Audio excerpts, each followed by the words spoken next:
Hi, today I am going to show you how to install AnyDesk.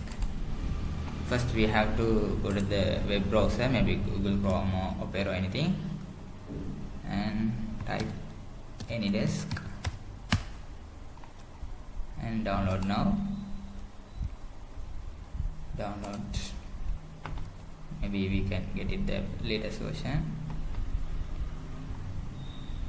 It is downloading.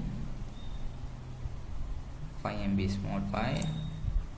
Close the web browser and double click in the setup. Accept.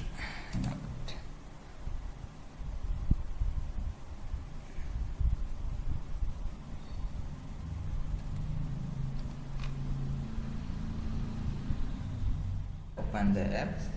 You can see the install AnyDesk.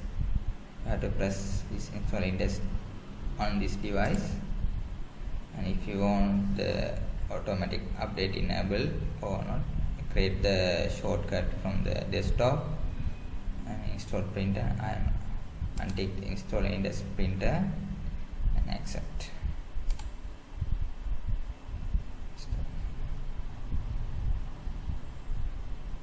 Now it is installed.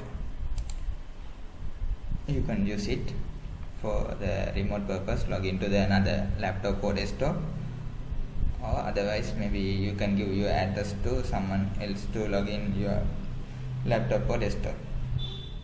Don't forget to like and subscribe our YouTube channel. Thank you for watching.